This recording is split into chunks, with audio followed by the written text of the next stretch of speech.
Buenas tardes, bienvenidos a esta tercera reunión del ciclo de artesanías tradicionales latinoamericanas que estamos organizando en la red cultural de identidades iberoamericanas de FEPAI y en la asociación Amigos del Doctor Augusto Raúl Cortázar, eh, en homenaje a la profesora Elena Rojo en el centenario de su nacimiento.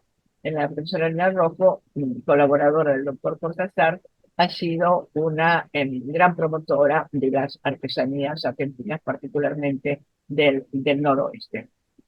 Así que estamos haciendo este ciclo en homenaje a ella y naturalmente al doctor Cortázar. En el día de hoy tenemos la presencia de la doctora Silvia Codesero de Castillo. Ella es especialista en historia, tiene una larga trayectoria en publicaciones muy importantes sobre historia argentina y sobre todo también una línea muy interesante, novedosa, eh, sobre todo en nuestro medio, de estudio de imágenes y de interpretación, exégesis histórica a través de las imágenes históricas. Pero lo que resulta interesante para nosotros es que ella durante años ha sido colaboradora del doctor Cortázar cuando él estaba en su gestión en el Fondo Nacional de las Artes. El Fondo Nacional de las Artes es una institución que ha sido pionera y con el doctor Cortázar en el apoyo a las artesanías regionales argentinas. En las otras dos reuniones se habló, son las invitadas, hablaron especialmente de este tema y de las políticas públicas de apoyo a los artesanos, y en este sentido el Fondo Nacional de las Artes ha sido muy importante. Así que sin más preámbulos, vamos a escuchar a Celia, como siempre. Nuestro criterio es, escuchamos sin intervenir una exposición de 30, 35 minutos del especialista invitado, luego hacemos un corte de 5 minutos y vamos a la segunda parte con preguntas, observaciones, pedidos de ampliación, etc. Así que te escuchamos, Celia. Bueno, el doctor Cortázar, al que hace referencia Celina, fue una persona muy importante dentro del Fondo Nacional de las Artes. Él fue un hombre, pienso que muchos de ustedes lo conocerán, de una trayectoria muy importante, especialmente en los estudios folclóricos, y además una persona con una sensibilidad social muy importante. Él veía que las artesanías se estaban perdiendo y que no había ni difusión ni recuperación de ese material tan valioso. Entonces decidió, estando en el Fondo Nacional de las Artes, que era una institución de tipo económico, que daba subsidios a las instituciones y préstamos a los artistas, crear lo que se llamó un proyecto, un plan para recuperar esas artesanías. En el año 1958 se creó el Fondo Nacional de las Artes y el que empujó el tema de artesanías fue Cortázar, que era el presidente de la Comisión de Folclore argentino. Cortázar crea el régimen de estímulo a las artesanías y de ayuda a los artesanos. Lo crea en 1967. Y de esa manera se empieza a organizar un censo de artesanos. Esos artesanos calificados por técnicos folcloristas tenían como objetivo transmitir la tarea artesanal a otras personas, que podían ser ayudantes o aprendices, a veces era a los hijos u otros parientes. Entonces se estipuló que el costo de la pieza artesanal debía ser equitativo y de acuerdo como un acuerdo que naciera entre el técnico folclorista y el artesano. Si el objeto producido era importante, el Fondo Nacional de las Artes lo adquiría para su colección personal. Entonces se contrataron técnicos folcloristas para hacer un seguimiento de todos estos artesanos y de sus familias y documentar todo ese material. ¿Cómo hicieron? Primero hicieron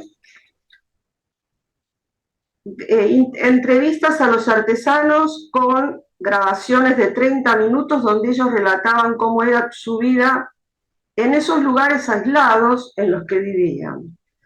Después, ¿cuáles eran las técnicas que usaban para las artesanías? Se hacía una evaluación fotográfica de dos maneras, una en colores y otra en blanco y negro, que sirviera como documentación de todo el proceso de elaboración de las artesanías. Y paralelamente se hizo dos series de diapositivos, 50 imágenes cada una referida al noroeste argentino y otra a la Patagonia, para proyectar en los colegios, museos, instituciones que lo solicitaran en préstamo para ilustrar conferencias, etc. Eso se complementó con el relevamiento cinematográfico que hizo Jorge Pelorán. Jorge Pelorán fue un gran cineasta etnobiográfico y dejó 27 películas para el Fondo Nacional de las Artes, una de las cuales es un largometraje que después me voy a referir, que es referido a Hermógenes Cayo, que fue un gran artesano. Resumiendo, el plan de Cortázar trataba de estimular a los artesanos a continuar con su obra, evitando abandonar el trabajo artesanal. Y de esta manera, junto con las historias de vida, las fotografías y todo, se hizo un archivo muy importante en el fondo. La obra de ellos fue muy grande y los dos protagonistas en este momento ya no viven, pero están permanentemente vigentes. Cortázar tenía integrantes de su comisión, a las profesoras María Mondragón, Luisa Traverso, María de Carmen Lauría, luego directora del Museo de Motivos Populares, José Hernández. Y a través de los delegados que se nombraban en las provincias el delegado tenía las mismas funciones que el Fondo Nacional de las Artes, que era entrevistar a los artesanos, dar a publicidad los beneficios que tenían, etcétera, etcétera. Y entre ellas estaba María Delia Gatica de Montivero, Susana Chertrudi de Nardi y María Delia Millán de Palavecino.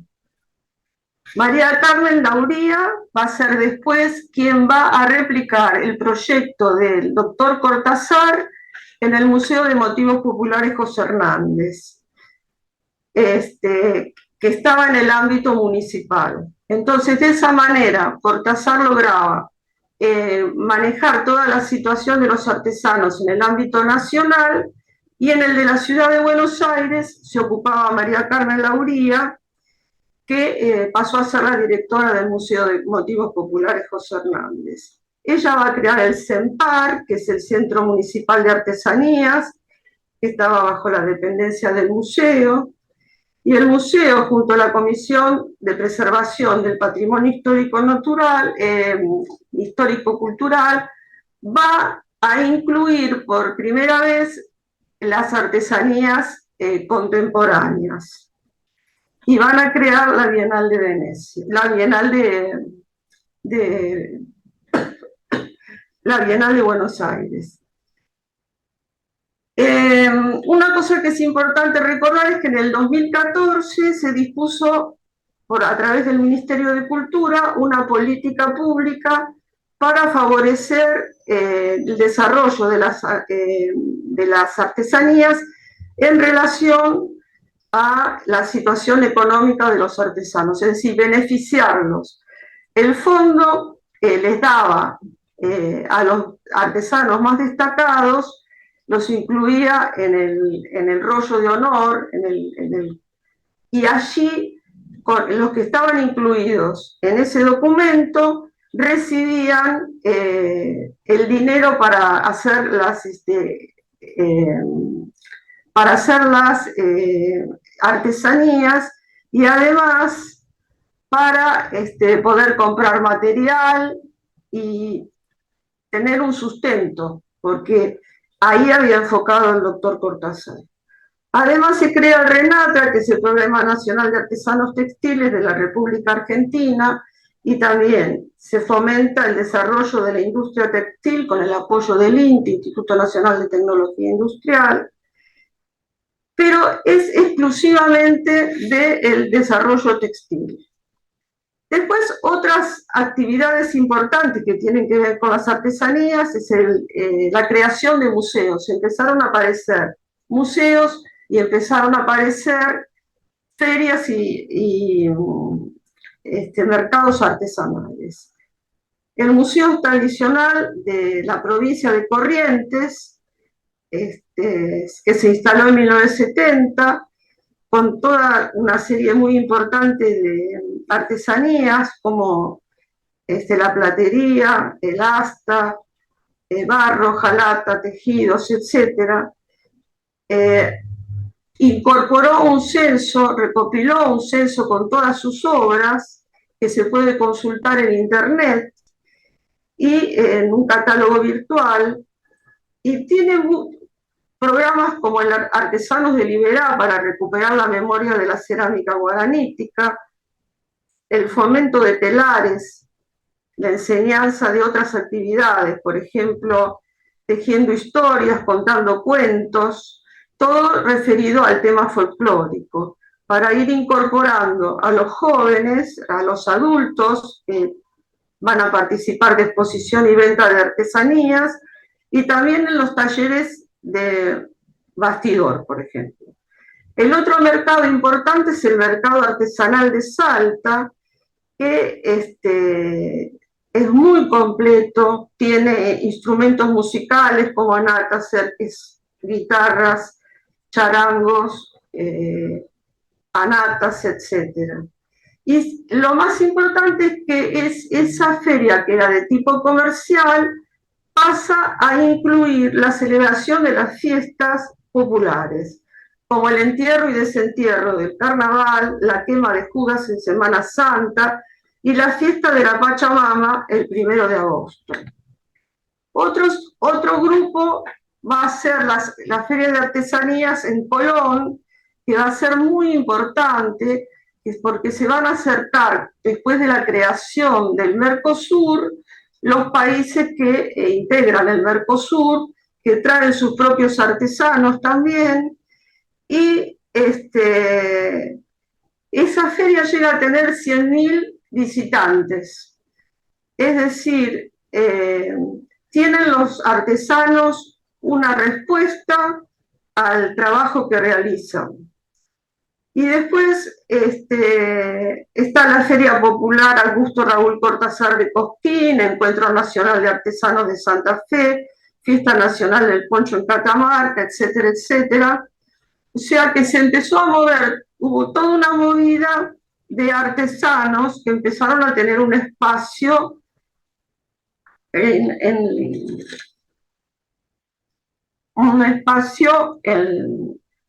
para ellos, digamos. Bueno, quiero darles la definición de artesanía como una actividad productora de bienes caracterizada por la utilización de una tecnología no industrial en la que predomina el trabajo manual sobre el mecánico y a partir del cual se elaboran objetos de contenido artístico y o culturales. Tenemos la artesanía tradicional, que es la fusión de las culturas americana, africana y europea con elementos de la región. La artesanía indígena, con bienes útiles, rituales y estéticos, y que está condicionada por el medio ambiente físico y social. y la artesanía contemporánea que produce objetos útiles y estéticos a partir de una nueva valoración de los oficios. Y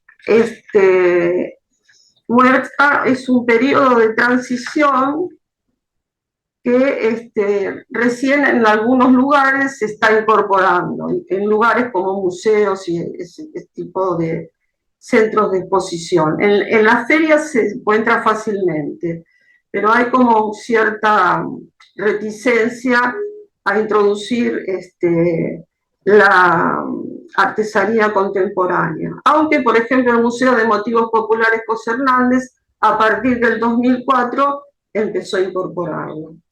Por su parte, además del Fondo Nacional de las Artes, el Ministerio de Cultura maneja otro tipo de actividad para poder favorecer a los artesanos. Por ejemplo, tiene la tienda Matria en el Centro Cultural Borges, pero no es permanente, sino con cierta frecuencia. Y también está el mercado artesanal de tradiciones de la República Argentina, que tiene artesanías urbanas, fileteadores urbanos, etcétera, etcétera. La idea del Ministerio de Cultura es siempre elegir un lugar diferente. Por ejemplo, la última se hizo en Tecnópolis, para que todo el mundo pueda tener acceso al conocimiento de la artesanía. Por otro lado, quería enfocarme ahora en el tema de la imaginería como una artesanía colonial. Recordamos que los primeros artesanos que llegaron de Europa vinieron en 1536 con Pedro de Mendoza, que hizo la primera fundación de Buenos Aires. Y la segunda fundación de Buenos Aires, realizada por Juan de Garay, también trajo artesanos en el barco, porque ellos necesitaban imaginería para las iglesias que pensaban fundar. Entonces, vamos a ver que de la fusión de los artesanos españoles con los americanos, se va a dar el famoso arte hispanoamericano, ¿no es cierto? Cuando comenzaron a formarse los tallistas imagineros, se dejó de importar las piezas que venían de Europa. Los dos centros artísticos que había en nuestro país, en América del Sur, eran el Cusco y Quito. Allí se fabricaban todas las imágenes que tenían como destino las iglesias dos iglesias de Buenos Aires, la San Ignacio y la Santo Domingo, y templos de las provincias del interior, como Córdoba, Santa Fe y San Juan. Las provincias del norte tuvieron una influencia hispano-peruana, y así tenemos en el siglo XVII en Catamarca a los hermanos Blas y Lázaro Gómez, en Santiago del Estero a Melchor Juárez de la Concha, y en Salta Gabriel Gutiérrez y Tomás Cabrera. Tomás Cabrera también era pintor. Por supuesto, en las misiones jesuíticas guaraníes, que se practicaban numerosos oficios, salieron grandes artesanos. En Buenos Aires, las obras realizadas fueron tallas por españoles y por portugueses. Ejemplo de la talla de los portugueses la tenemos en la capilla de San Roque, que es una bellísima capilla del siglo XVII, y cuyo escultor fue Manuel Díaz, un portugués que se radicó acá en Buenos Aires en 1764. Otras imágenes son, las imágenes las podemos clasificar en de tallas completas, que son las que son sólidas y voluminosas. Tenemos las de vestir, que son las que tienen cabeza, manos y a veces pie, y que se visten y tienen como un armazón para sostener la ropa. Y después las imágenes de tela encolada, que esos son muy interesantes, serían como las de vestir, pero que la tela encolada y enyesada se seca y entonces se decora. Quería hablar un poco también de los repositorios. Tenemos acá, por suerte, varios museos que tienen repositorios de imaginería. Por ejemplo, el Museo Isaac Fernández Blanco, el Museo Botaro, que es el museo de la Tercera Orden Franciscana, que yo tuve la suerte de trabajar allí con el arquitecto Peña algunos años, y el Museo Histórico de Luján y el Museo de La Plata tienen tallas y también tienen crucifijos de piedra tallada, que son muy interesantes. En algunas iglesias todavía se conservan imágenes del siglo XVIII y XIX. El Museo Isaac Fernández Blanco, que está en la calle Suipacha, al 1400, también tiene una colección. Tuvo un director muy importante que era especialista, Héctor Esquenón, especialista en tallas, y la selección de imágenes es muy interesante. Un San Isidro Labrador, un San Miguel Arcángel, imágenes de vestir, un Cristo de la humildad y de la paciencia, que es hermosísimo. Después, en el Museo de Botaro, que es el museo de Fray José María Botaro, nació como Museo de San Roque, porque se pasaron allí, bueno, todos recordamos que en el año 55 hubo un incendio de iglesias, ¿no es cierto? Y la iglesia de San Francisco y la capilla de San Roque, que están pegadas, se quemaron. Entonces se trajeron del convento franciscano de Luján piezas muy importantes que se ubicaron en las iglesias, y las que quedaron se ubicaron en el Museo de la Orden Terciaria, que se encuentra dentro de la manzana que le dio Juan de Garay a los padres franciscanos.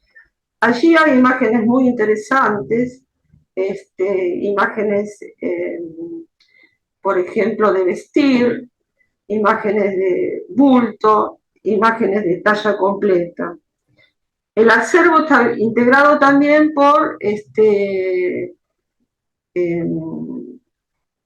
objetos que tienen que ver, no solamente imágenes, sino objetos que tienen que ver con la celebración del culto.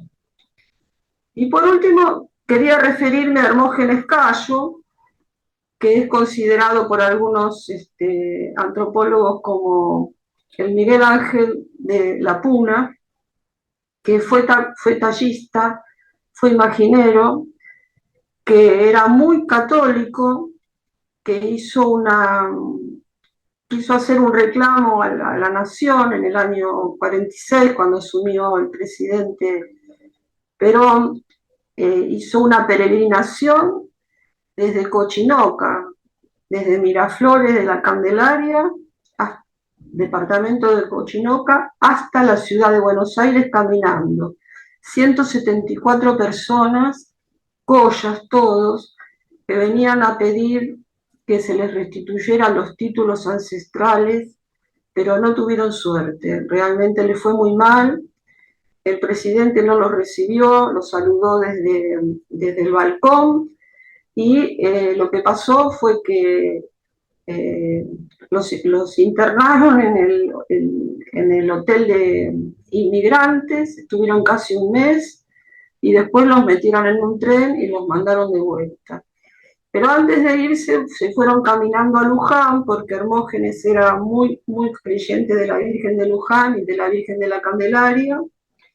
Y entonces yo quisiera que pudiéramos ver algunas de las imágenes de estos hombres, de esta gente que tanto hicieron para mantener